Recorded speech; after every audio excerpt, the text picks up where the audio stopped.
no further ado, Mr. Larry Maurice.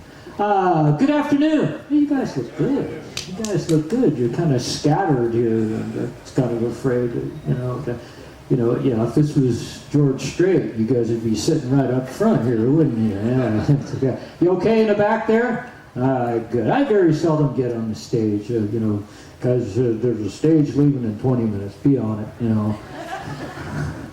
But cowboy poetry has been a campfire deal for me for my entire life so far, and so I'll get on the stage from time to time, but it's more, I'd just like to get down here and just look you right in the eye, and sometimes you're gonna get some on you today, right? Yeah. So, you sit around a campfire, it's pretty closed, it's pretty intimate, and I think that's where it comes from. How many people, just a quick show of hands, how many folks, this is your first visit to Genoa?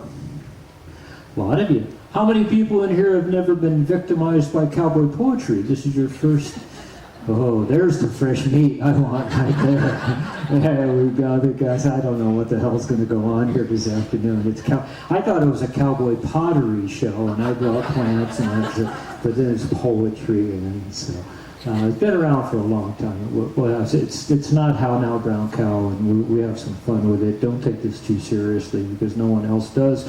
Neither do I. So, but I have made my living so far horseback, and for a long time, about 20 years, and I still do it. I was what was known in the business as a dude wrangler. Now that is somebody, are there horse people in here? Are there people who understand? How many people have ever been on a horseback ride where you paid money to go on a horseback ride and you want nose to tail around the Grand Canyon or Dodson? Yeah, okay. Well, the guy out in front who you thought was John Wayne, okay, that was me. And so on the cowboy hierarchy, my friend Dave Stamey, he says, on the cowboy hierarchy, a dude wrangler is about one step below a toaster.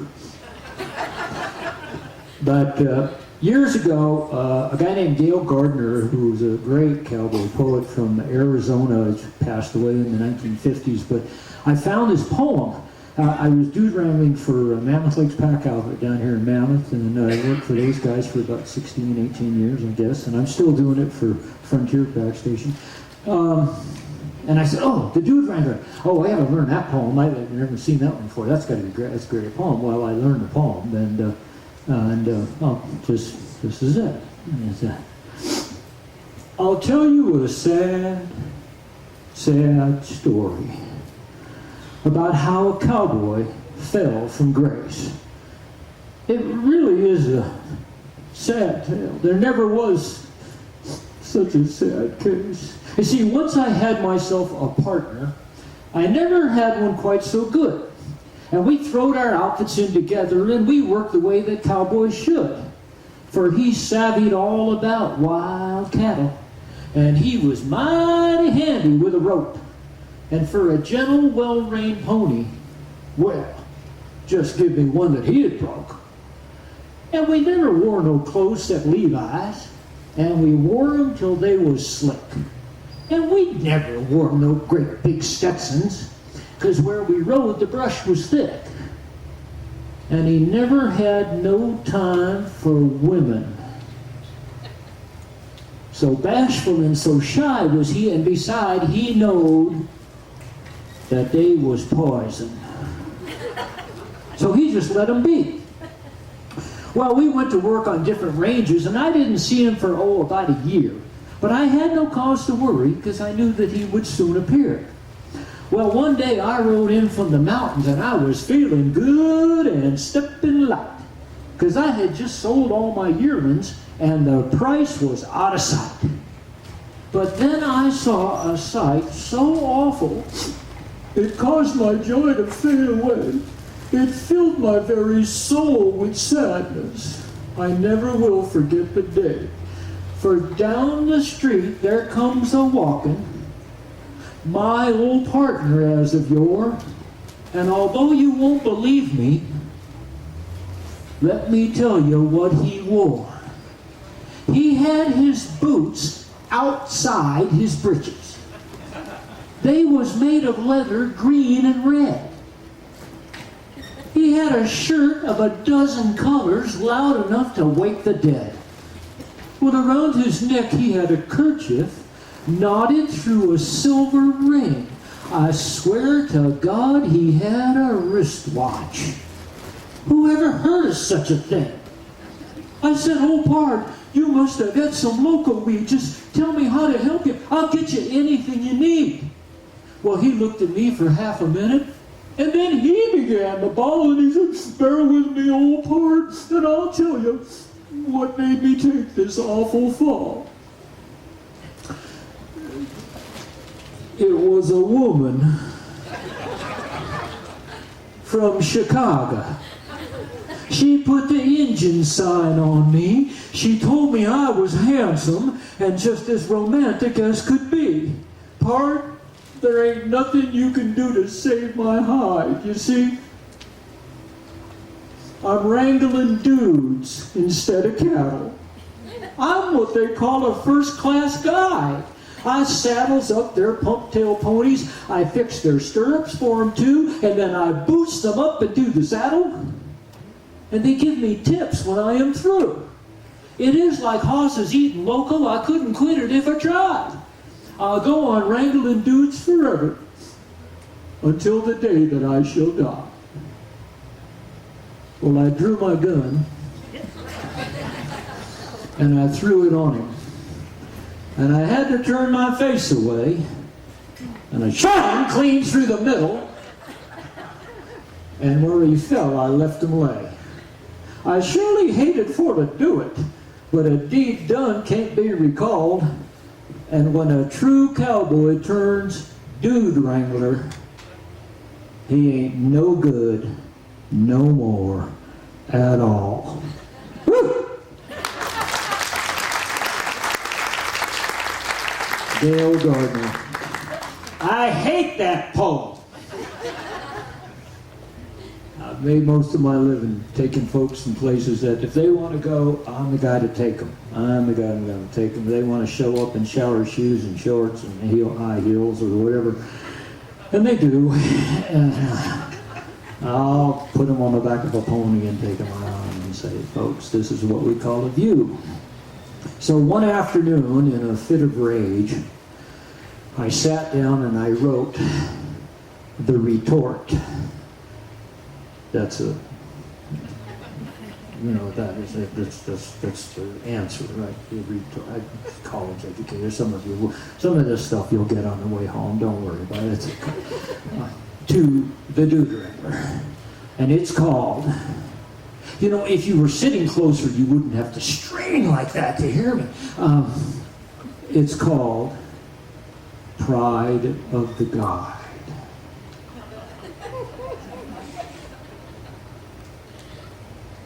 Okay. Now there comes a time in the length of his rhyme when a cowboy probably will be down in his luck and down to his last buck and do most anything for a fee. Now some will smirk and some will shirk and some will plumb throw down in anger, and there's some that'll say there ain't no possible way that a true cowboy would ever be a dude wrangler. Why, they'd rather be snake bit or throw a loco weed fit or be gut shot and say that they died. It'd be life at its poorest to be in front of some tourist and say, "Hi folks, today I'm your guide." Now hold on a minute. Let's take a look in the old history book. I think you'll be truly amazed by some of the events and the ladies and gents and the trails that these dude wranglers have blazed. You see, the leaders of this nation earned their spurs and reputation guiding tourists on trails that were known to few. Now the Vikings were the first Longhorns. On their sturdy ships they were born in search of summer, some of you got that, in search of summer tourist spots and brew. Guided by the moon and stars, so they traveled near and far, pretty much like the cowboys of today, and others heard of their quest and started it all moving west. Trail guides and dude wranglers leading all the way. Now what about Christopher Columbus? If it wasn't for him, there'd be no us. Cowboy, trail guide in a funny cowboy hat. Cortez, De Soto, and Pizarro, trail guides to a new tomorrow. Why, without these boys, the world would still be flat. Pilgrims led by Miles Standish, they told tales that were outlandish. Europe packed her bags and moved our way.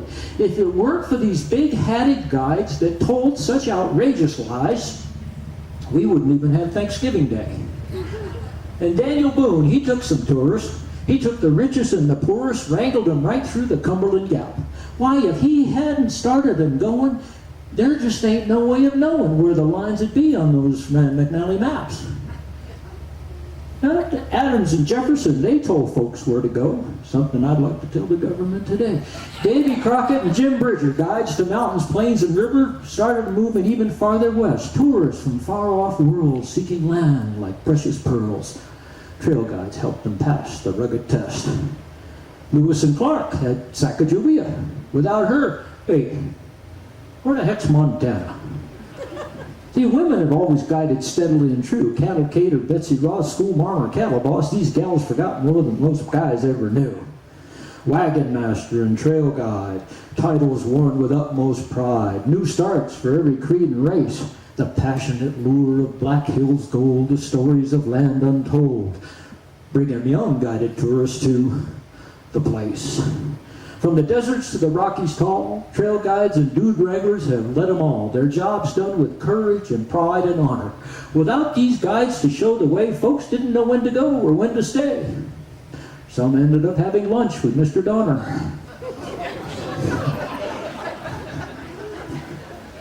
Why do they get those Donner jokes? I get it. Houston, Chisholm, and Goodnight, they gave the world an awesome sight. Longhorn cattle stretching out forever. San Antonio to Laramie, Tulsa to Calgary. Trail guide leading no matter what the weather. See, cowboys may often scoff and ridicule trail guides and dude wranglers as a rule, but I think it is jealousy that makes them act that way. You think about where that cowboy rides, at the back and on the sides, staring at a heifer's butt all day. From Niagara Falls to Hole in the Wall, trail guides and dude wranglers, they keep them coming. And when they're at their very best, they show and they teach folks about the West. And they keep the beat of imagination humming. And John Glenn and JFK and Einstein, Salk and Willie Mays showed us there were all new trails to find. So you hold your head up and talk with pride of that job you took as a dude wrangler or guide, because the future of this nation is following the tracks that you leave behind.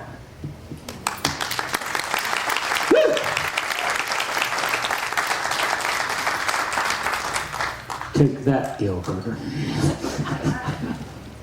But it's fun. It's fun. It's really amazing to watch people come and all of a sudden, to me, hike is a four-letter word. Ride is a better, it's a sweet word.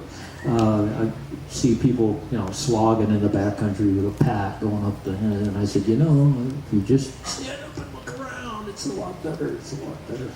So, but pack outfits, is anyone, a pack outfit, what it means is that you pack people in the backcountry. We pack all your stuff on mules or horses or in various parts of the country. Most of the time we're mule people here. And we take your stuff into the backcountry and drop it off, and you could either walk in or we'll ride you in, and then we leave you there, and eventually we come back and pick you up and pack your stuff out. And that's why it's called a pack outfit. And so there's pack outfits everywhere. And if you want to go in the backcountry, it's a great way. It's called roughing it smoothly. Because we could take the ice chests, and we take the Chateaubriands, and we take the wine, and we take all that stuff. And I've got an oven back there that'll get up to 400 degrees, so I can take a pizza back there, and it's always nice at the end of the day when you come back, God, I don't know what that is. I smell pepperoni pizza. Yeah, you want a slice? Yeah, and they just got people just for shock, or the third night out, you give them a nice, ice cream sundae or something. They go, what the heck is all this about? We should be eating beans and franks back here or something. But no, it's just, we want our comforts back there just as well as anybody else. So just a lot of fun.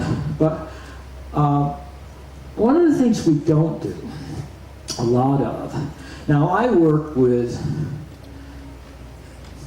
let me do it this way. If I said to you, getting hitched, what would that mean? Yeah, Yeah, getting married. Yeah. Well, you say getting hitched, a woman would jump on that like a dog on a bone. That's let's get hitched, baby. But you say that to a packer or a cowboy, say hitched, and they'll go say, what kind of hitch? A diamond hitch, 3 wraps and a hooey, whatever, We around our outfit, rope and wreck start with the same. There's a lot of pack outfits that won't allow a cowboy to carry a catch rope on their saddle. But we deal with ropes all the time. Cowboy invented soap on a rope. See, cowboys got a way of getting hitched. He was the first one to hitch patent to some leather. Yeah. And so he was the first. He could tie up a horse and a feather. Yeah. So getting hitched is something that cowboys are doing all the time. And so I sat down one afternoon and I said, boy, we just do a lot of that stuff, huh? And so swivels and snaps and buckles and flaps, use it all and tie it down tight. God forbid that the things that he did would leave a loose end in sight. Just check out his gear. It becomes pretty clear this cowboy's into some kind of tie-downography.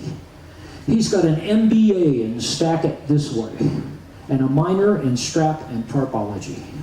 Well, check out his pants. You can see at a glance he's got a buckle to close up his buttons to close up his fly, a hubcap belt buckle, and suspenders for chuckles. Triple insurance so his britches stay high. Pearl snaps on his shirt to keep out the dirt, and a wild rag tied up like a fancy French sailor, and down on his feet, conchoed spur straps, so neat, with a wire heel chain from some old baler. Okay. Stampede string through a silver ring, and a self-adjusting horsehair hat band, and big leather cuffs and brass studs and stuff just fit nicely into his plan.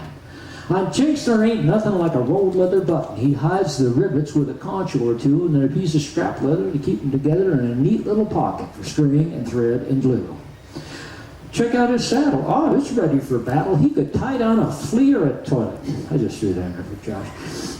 He's got saddle strings to tie everything from a slicker to a bottle calf ready for market. It is downright mesmerizing to watch him analyzing just how things is to be hitched. But I'll warn you, don't go getting involved, because you will never resolve this thing that has cowboys bewitched. Now, some call it an affliction, some an addiction. Most just try hard to cope. But don't get in his way, because you probably will stay and help him untangle his rope.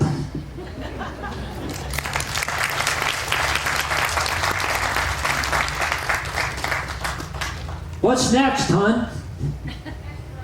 Oh, okay. This is my lovely wife in the back there.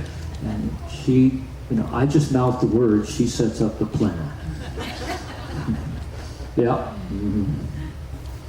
My wife does all the driving when we go somewhere. All I have to do is work that brown thing and the pedals, but she does most of the driving. She's pretty good at it, too. All right, this is just a darn true story is what this is. Okay, so we're kind of into the packing gear here today. So one of the nice things about working for a pack outfit out of Mammoth is the fact that here's the way the cowboy litany goes for those of you who don't know. Okay, in the spring and in the fall, busy work for cowboys. In the spring, okay, that's when, in this country, especially in northern Nevada, Elko, that area, February, March, April, work your butt off, okay? That's when new calves are being born, right? So that's when a lot of work happens, a lot of work. Cold, 18 below zero in Elko in February, and you got some cow stuck to the ground. When you're trying to peel her off the ground while some mama cow is punching you in the back saying, leave my cow alone. All you're trying to do is save them. And so a lot of hard work. Okay, so then, once you get those cows out, and you'll see, especially around here, right now, you'll start to see a lot of cows out in these open pasture fields and everything with a lot of little babies running around, okay? So summertime, slack work. Not too much goes on in the cattle business in Nevada. It's called maintenance. You're riding the cattle every day, just making sure that he's going. Why? Because you're feeding them, moving them, feeding them, moving them, feeding them, moving them. Eventually, you move them enough, you fed them enough, you can kill them and eat them. Okay. That's the deal. That's the deal. We raise good cows out here. For what? So we can eat them. Oh, no. Oh, yes. Oh, yes. And so, summertime, but then in the fall, now it's time to ship these cattle. You want to, hopefully the bulls have been out in the summertime doing all their good work, and the cows are, so you start pregnancy testing the cows in, usually start around September in this area in here, and you find the ones that are pregnant, you're going to ship those off somewhere to keep, keep them in maintenance, and then, so a lot of busy work. That's roundup time, okay? So, and then in the wintertime, you get a job as a ski instructor, because there ain't no skiing. And that's what I do in the wintertime. So, but in the summer, during maintenance, that's when you can go packing. Now, in a year like this year, we had a pretty darn good winter. So the packing season's not going to start probably until July. Okay, it's still snowing, and most of our passes out of here are 10,000. The Duck Pass out of Mammoth is 10,007, so there's still a lot of snow up there, so you can't get in the backcountry, and when you get back there, it's all snow again. So if you have a big winter, the Packers' short season.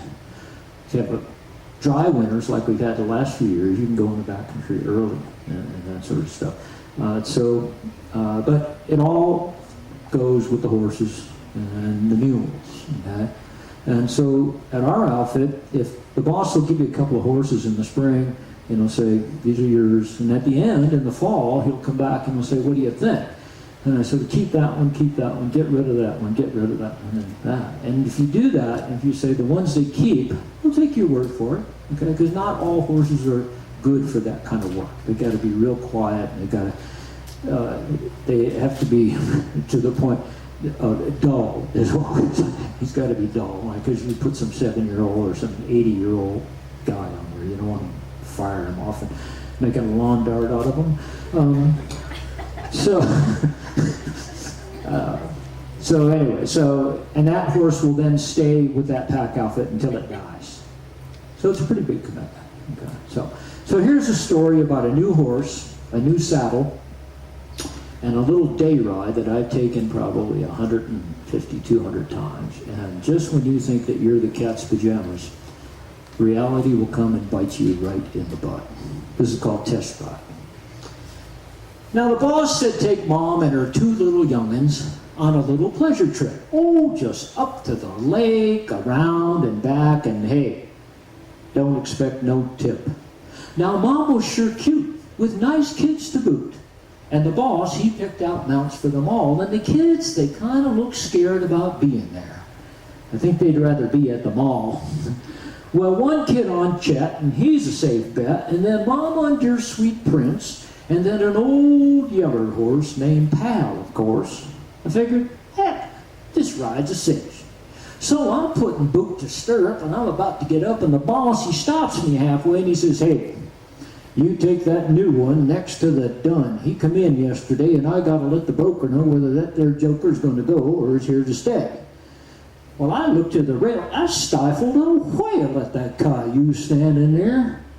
Big red dots, no mane in spots, kind of pig-eyed, and no meat to spare. Now his back was sagging so that his belly was dragging somewhere down at his knees. He had a head like a brick and a neck like a stick.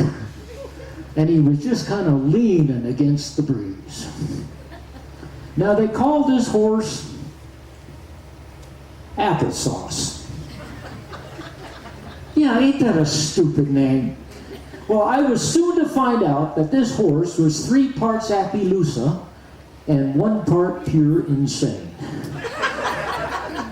So I'm switching leather and I'm getting it together when old Russell comes along, and he said that he could see that something might be wrong. He said, your saddle there sure is getting old. I understand that something new you're looking to buy. And I said, well, yeah, but my old slick fork has seen lots of work, but it's always got me through. But lately I have been thinking about sinking big cash into something new. Now his shiny new rig, it looked kind of big, and it had all the whistles and bells. 7-inch horn, 3-foot tapaderos, those flappy things down there.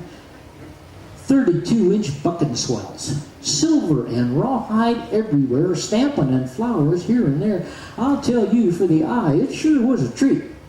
But I could tell by the set of them swells that the bucket was too small for my seat. Well, not to hurt his feelings over such small dealings, I just said, okay, heck, it's just a pleasure ride. As the latigo untied, I'll test it along the way. So I throws it up on this new bought hoss, and I gets the cinches and the rugs just so, and I goes and I lines out Mom and the kids. Whoopee, we're ready to go. So out of the yard, just nice as you please, all lined out at a walk. And the first time that I look back to check on them kids, old Sauce lets out with a squawk, and he hunkers on down so close to the ground, I figured, ah, heck, I can step off, and then he shoots up in flight like a runaway kite. I knew the landing wouldn't be soft. Well, while on this here flight, try as I might to get my Levi's back to the leather, now he's going back down faster than this old clown could get himself put back together. Well, I figured if he hit first, at the worst, he'd jar me, but I'd stick with him. But I had forgotten that I wouldn't be coming home to my old familiar rigging. Now, them big old swells just rung my bells. And the pain was instantaneous. And now that we're down back on the ground, he ain't quite through entertaining us. He reared on back and took up my slack and shot forward like a gazelle. And his head went down, his feet went under. I swore he was digging for H-E-double-L. Well, by now I'm sitting on the back of the camel, and I'm trying hard to get home, and he pitches me forward and down the ropes, and I lets out this pitiful moan. Well, by now I'm looking for a way to get out, but my toes are caught in the taps. And his head comes up, smacks me in the face, and all I see is this celestial map. But it does knock me back right to the middle, and then he stops. Nice as you please. And he leaves me there to ponder the riddle and quiet my shaking knees. So for the next hour, I'm sitting and I'm waiting for his next run for the sky. And just when I thought the battle had been fought, he gives it another try. Well, when he makes his jump, I'm lifting his rump and I'm scrabbling hard for my cack, and just when I do, well, he's all through. And I'm slammed from front to back.